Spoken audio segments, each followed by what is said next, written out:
Et voilà, mon injecteur de nitro est installé. Oh oh oh! Je vais avoir plus 100% de performance avec ça. Mais non Aurélien, tu as compris, pour avoir plus de performance, il faut overclocker ou undervolter sa carte graphique. Ah bon? Mais comment qu'on fait? Bah on vous montre ça.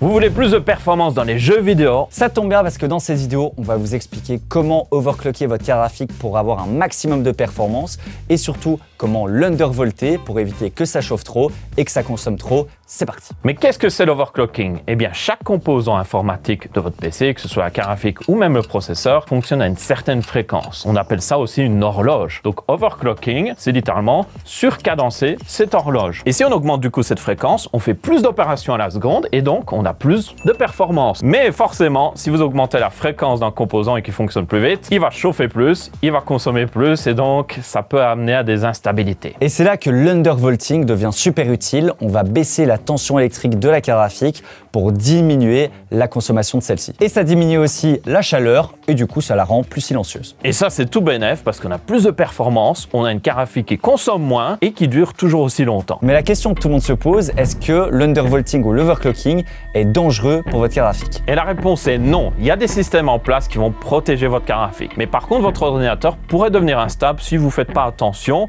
Mais pas d'inquiétude, vous pouvez toujours revenir en arrière et récupérer un ordinateur stable. Pour overclocker ou undervolter votre carte graphique, vous allez avoir besoin des programmes suivants. On va déjà utiliser 3D Mark qui permet de benchmarker notre carte graphique. Ça donne un score et donc on sait les performances. Donc on sait de là où on part et si on gagne vraiment des performances. Ensuite, on va installer l'outil qui va nous permettre d'overclocker ou undervolter notre carte graphique. Ce sera MSI Afterburner. Et en plus, tous ces logiciels sont gratuits, donc on vous les mettra en description. Pour 3D Mark, il y a une version payante toutefois, mais la version démo suffit amplement. La première étape, c'est de savoir d'où on part. Quelles sont les performances de notre carte graphique avant d'avoir overclocké. On va lancer 3D Mark et comme vous pouvez voir, on a pas mal de benchmarks disponibles. Ce qu'on utilise, nous, on aime bien TimeSpy Extreme parce qu'il est assez lourd, donc ça permet de bien tester. Ça donne un score à la fin, c'est le plus important. Il y a des jeux aussi avec des benchmarks intégrés. C'est ça. Voilà, Cyberpunk notamment, un benchmark intégré. Donc même si vous voulez pas 3D Mark, il existe plein de possibilités de le faire. Le but ici, c'est d'avoir un score au départ et ensuite un score après overclocking. Ça va nous permettre de comparer. On pourra même faire un petit pourcentage, voir si on gagne 5, 10, 15 ou même 20% de performance. Donc,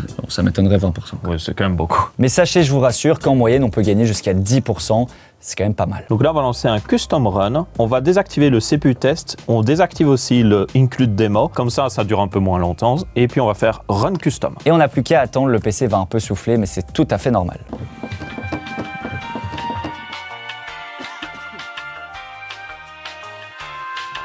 C'est long. Hein. Ouais. On a eu un graphic score, c'est celui qu'on veut regarder, de 9651. Donc on sait d'où on part et on va voir justement combien on gagne. On va d'abord lancer MSI Afterburner. On va s'assurer qu'on est sur le bon GPU parce que si vous avez un GPU intégré au processeur, vous avez un petit triangle ici que vous pouvez appuyer et vous pouvez sélectionner la carte graphique NVIDIA. Donc c'est ce que je vais faire moi. Donc là on est bon. On voit les réglages qui sont apparus d'ailleurs. On va sortir aussi les graphiques en appuyant sur ce bouton à gauche. Et comme vous pouvez voir, on a plein d'informations sur le PC. Et celui qui nous intéresse, c'est justement l'horloge GPU. Alors elle est déjà à fond, je pense, c'est parce que 3D Mark charge déjà le GPU. On a 2745, mais on pourrait le voir aussi à droite. Horloge du corps GPU 2 et on a 2745. Donc ça, c'est la fréquence du GPU qu'on a maintenant. Donc c'est notre base et c'est ça qu'on va overclocker en premier. Sur MSI Afterburner, on va retrouver deux paramètres qui nous intéressent. Le core clock, donc la fréquence du GPU, et le memory clock, la fréquence de la VRAM directement intégrée au GPU. Et on a deux autres paramètres aussi intéressants, c'est la limite de consommation du GPU. Donc ça, c'est en pourcentage. 100%, c'est la limite par défaut. On peut des fois, sur certaines cartes, aller plus haut. Là, on n'a pas de chance. On a 100 maximum. C'est le max. Voilà. Certaines, ce sera 105, 110%. Mais tenez compte que, évidemment, augmenter cette limite va faire augmenter la consommation de la carte graphique. Et puis, on a le temp limite. Et là, on peut le mettre à 88. De toute façon, c'est le maximum. Comme on vous a dit, il y a des sécurités. Ça craint pas trop. Et puis, si vous avez une bonne carte graphique bien refroidie, il n'y aura pas de souci, les ventilateurs tourneront un peu plus vite. On va maintenant commencer l'overclocking. Alors, on va pas overclocker tout en même temps parce que si on overclock les deux, on ne sait pas lequel est peut-être instable. Donc on va commencer par l'horloge du GPU et puis quand on sera sûr qu'on aura atteint la limite, on fera la mémoire après. Mais le processus est à peu près le même. On va augmenter la fréquence petit à petit et tester à chaque fois. Donc comme ça, on sait voir si on a été trop loin. Le moment où on va trop loin, on aura un crash du jeu ou autre chose et là, on saura qu'on a atteint la limite. Si vous avez un crash, c'est tout à fait normal, pas d'inquiétude, il suffit simplement de recommencer le processus. Après, si ça échoue, ça remet les paramètres par défaut, donc essayez peut-être de noter sur une feuille le nombre de mégahertz que vous mettez, ça pourrait être une bonne technique. Pour le corps, on va y aller doucement, on va faire plus 20 MHz et puis on va tester.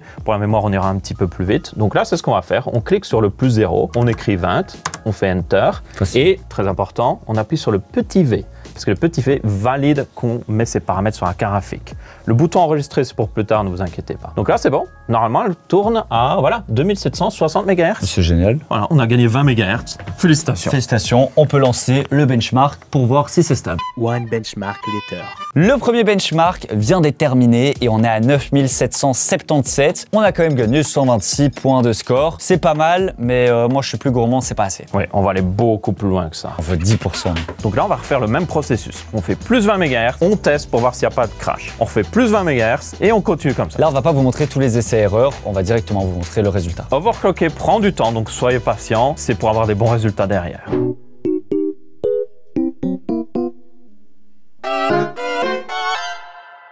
Waouh, c'était sportif. Alors là, on a atteint la limite du core clock ici pour cette carte graphique, mais de nouveau, ça va dépendre de chaque modèle. Ici, notre maximum, c'était plus 40 MHz. Et nous, la limite, on l'a vu parce que les performances ont commencé à se dégrader. Ça, c'est quelque chose de bizarre avec les RTX 4000. Quand vous augmentez trop le core clock, le score diminue à un moment. Et c'est là que c'est instable. Peut-être pour vous, ce sera juste un crash driver. Si vous avez une ancienne carte graphique, c'est le plus probable. Mais sur les nouvelles RTX 4000, c'est plus une régression de performance et des fois, c'est un peu compliqué de savoir. C'est pour ça qu'on fait des benchmarks. Vous voyez l'importance maintenant. Donc là, par exemple, j'ai fait plus 60 MHz et tu vois, 9732. Mais on a fait mieux avant avec plus 20 MHz. Ouais, c'est ça. Donc, Et si je repasse, là, j'ai fait un plus 40 MHz, wow. 10 000. Ah oui, donc c'est bien la limite, plus 40 MHz. On a 10 000 de score, ce qui est déjà pas mal. Et encore, on peut aller chercher plus. Hein. Donc là, maintenant que vous savez votre limite, si c'était plus 60, plus 80, revenez 20 MHz avant, comme ça vous avez un peu de marge. Et on va passer à la prochaine étape, l'overclocking de la mémoire. C'est parti. Le processus est exactement le même, sauf qu'ici, on ne va pas augmenter de plus 20, mais de plus 100 à chaque fois. Donc là, on commence simplement avec un plus 100. On appuie sur la petite flèche et on lance un bench. Many benchmark later.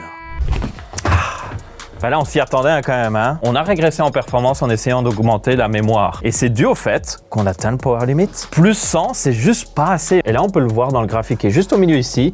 On atteint la limite de puissance à chaque fois que le benchmark tourne. On n'a juste pas assez d'énergie. Et c'est à ce moment-là qu'on a besoin de l'undervolting pour gagner en performance. Pour bien comprendre, le problème qu'on a ici, c'est qu'on est limité à un certain nombre de watts. Donc on va faire de l'undervolting pour débloquer ces watts et ensuite refaire de l'overclocking par-dessus pour gagner des performances. C'est un peu compliqué et c'est pour ça qu'il faut bien prendre son temps. L'overclocking et l'undervolting, on le fait pas comme ça en 10 minutes quoi. Donc là, on repart à 0 et on va faire l'undervolting. Et pour ça, il faut aller dans le Curve Editor. Et là, on a un joli graphique. En bas, nous avons la tension du GPU en millivolts et l'autre axe, c'est la fréquence du GPU. Et c'est juste une courbe qui dit à telle tension, elle est à telle fréquence. Donc ce qu'on va faire ici, c'est qu'on sait que notre fréquence de base, c'est 2760 MHz. Donc on veut garder la même fréquence, donc les mêmes performances, mais diminuer la tension.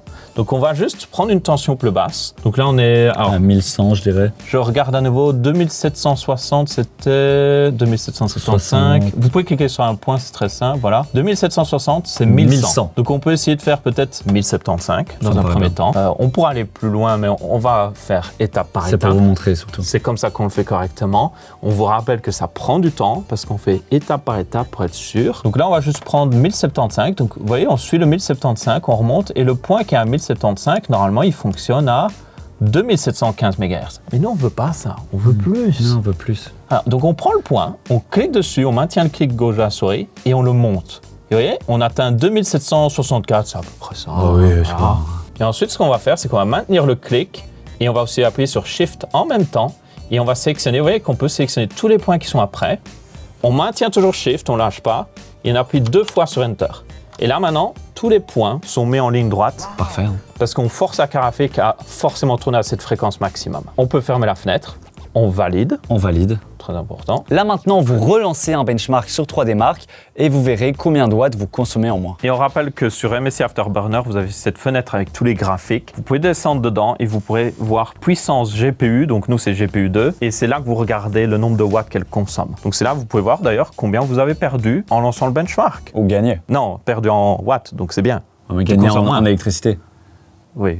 On vient de faire l'undervolting et on se rend compte qu'il a fonctionné. On a tout simplement eu un résultat assez intéressant. On passe de 9000 et des poussières à 10 142. On se rend compte qu'en changeant le voltage de cette carte, on gagne en performance. Et on a même pu diminuer la consommation de la carte. J'ai vu à des moments, elle peut descendre à 240 watts pendant un des tests, et normalement, elle tourne à 280 watts. Donc là, tu es en train de me dire, on a gagné des performances et on a diminué la consommation. Yep, c'est l'undervolting. C'est juste génial. En fait, cette vidéo est incroyable, quoi. Bon, par contre, on peut aller plus loin. Non. On peut overclocker maintenant. Arrête. On peut overclocker. Oh, j'adore. Donc, ce qu'on va faire, on va repartir de zéro. Vous pouvez, si vous avez trouvé des paramètres intéressants, toujours, vous pouvez appuyer sur le bouton sauvegarder et puis appuyer sur un des chiffres à droite et ça sauvegardera ce que vous avez fait. Donc là, je vais le sauvegarder. Vu qu'on a obtenu quelque chose d'intéressant, je vais quand même le sauvegarder. Et puis, on va repartir de zéro. On rouvre notre petit graphique de tension. Ce que vous voulez faire ici pour overclocker et undervolter à la fois, c'est prendre votre tension de base qui était 1100, hein, tu te souviens, et 2760 MHz. Mais au lieu de juste essayer d'augmenter une tension à la même fréquence de base, on va augmenter la fréquence de base à la même tension. Donc on va juste passer à peut-être, je sais pas moi, tu veux quoi? Plus 80, ça me paraît bien. Et donc ça, en fait, on ne change pas la tension, mais on augmente la fréquence. Alors vous allez me dire, bah, c'est de l'overclocking en fait. Ah oui. Non, parce que avant, quand on overclockait avec l'autre système, ça augmentait la tension forcément derrière. Voilà, et on atteignait le power limit, ce qu'on ne voulait pas.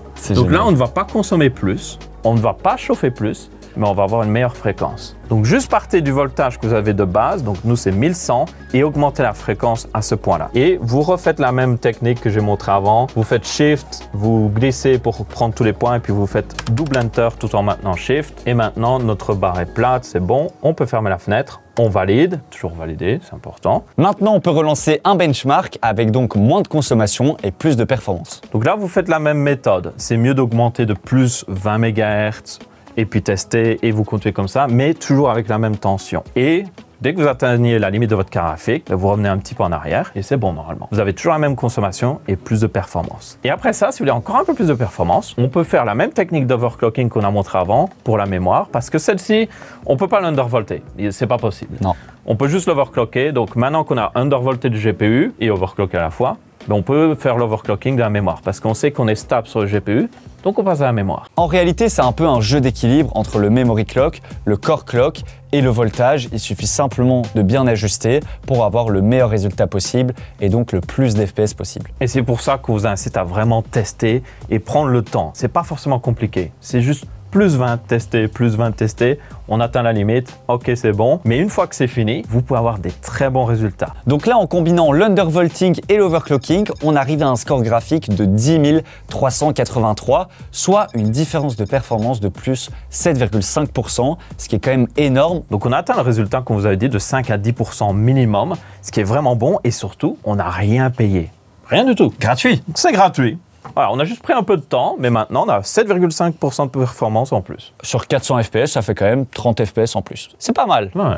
Félicitations. Félicitations. Vous savez maintenant comment overclocker votre carte graphique NVIDIA ainsi que l'undervolter. Mais pour ceux qui ont une carte graphique AMD, C'est exactement la même chose avec les mêmes logiciels, notamment MSI Afterburner. Il suffit de modifier le core clock, le memory clock et la tension, mais ça, je pense qu'on l'a compris. par contre, avec AMD, un avantage, c'est que vous avez moins de limites. Bien souvent, vous avez plus de capacité d'overclocking parce qu'ils sont un peu moins radins que NVIDIA. Donc ça, c'est plutôt cool. T'es en train de dire vive AMD, quoi. Chacun a ses avantages. Regardez la vidéo NVIDIA versus AMD. Ma précieuse graphique AMD. Nvidia est meilleur, mon précieux. Toutefois, un truc que j'aimerais rappeler, c'est quand vous avez trouvé votre profil d'overclocking, n'oubliez pas de le sauvegarder avec le petit bouton sauvegarder et de le mettre sur un des numéros à droite. Comme ça, vous l'aurez, vous pourrez le réappliquer quand vous lancez le logiciel et que vous allez jouer. Et pour tous ceux qui ont un PC portable gamer, sachez que ça fonctionne également, mais attention, fermez à chaque fois MSI Afterburner pour enlever le profil, sinon vous allez juste utiliser au max votre batterie et votre autonomie sera vraiment mauvaise. Parce que oui, l'overclocking est seulement actif quand MSI Afterburner tourne. parce que c'est lui qui l'applique. Donc dès qu'il est fermé, il n'y a plus d'overclocking. Donc ça c'est important, si vous voulez retirer l'overclocking, fermez le logiciel complètement.